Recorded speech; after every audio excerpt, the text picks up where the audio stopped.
বাংলাদেশ জাতীয়তাবাদী দল বিএনপির ভারপ্রাপ্ত চেয়ারম্যান তারেক রহমানের শেয়ার করা 3টি ছবি সামাজিক যোগাযোগ মাধ্যমে ইতিমধ্যে তোলপাড় সৃষ্টি করেছে।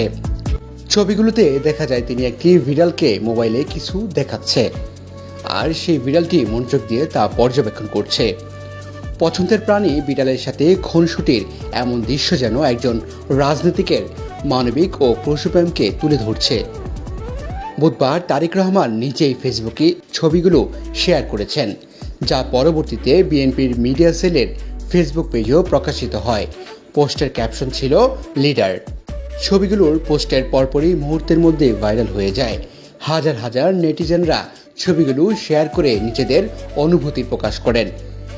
রাজনীতির বাহিরেও একজন প্রাণীপ্রেমী ও কোমল হৃদয়ের মানুষ হিসেবে তারেক রহমানের এই ভিন্ন মাত্রার রূপ দেখে মুগ্ধ হয়েছেন অনেকেই। বিশ্লেষকদের মতে এমন ছবি একজন নেতার মানবিক দিককে জনগণের সামনে তুলে ধরার পাশাপাশি তার সঙ্গে জনমানুষের একটি আবেগঘন সংযোগ গড়ে তোলে।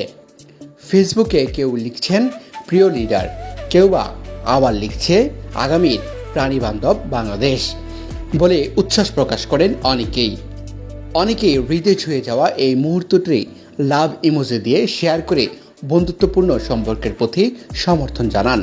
অভিজ্ঞজনরা বলছেন, মুসলিম দেশ তুরস্কের গুরুত্বের সাথে বিড়ালের পরিচর্যা করা হয়। বাড়িতে বাড়িতে সামনে রাখা হয় বিড়ালের জন্য প্রয়োজনীয় খাবার। ইসলামেও বিড়ালের তাৎপর্যপূর্ণ স্থান রয়েছে। ইসলামের একজন প্রসিদ্ধ সাহাবী হযরত আবু হুরায়রা রাদিয়াল্লাহু তাআলা আনহুর উপাধি দেওয়া হয়েছে এই বিড়ালকে কেন্দ্র করে। স্বয়ং রাসূল সাল্লাল্লাহু আলাইহি সাল্লাম তার বিড়াল প্রেমে মুগ্ধ হয়ে তার উপাধি দেন আবু হুরায়রা বা বিড়ালের পিতা। কামাল হোসেন নামে একজন ফেসবুক ব্যবহারকারী লিখেন, বিড়াল পছন্দের অত্যন্ত ভদ্র প্রাণী। বিড়াল যে ভালোবাসে নিঃসন্দেহে সে ভালো মানুষ। নিঃসন্দেহে এমন নেতার নেতৃত্বে একটি দেশ নিরাপদ থাকবে। আপনার হাত ধরে এগিয়ে যাক বাংলাদেশ, এমন নেতাই তো আমরা চাই।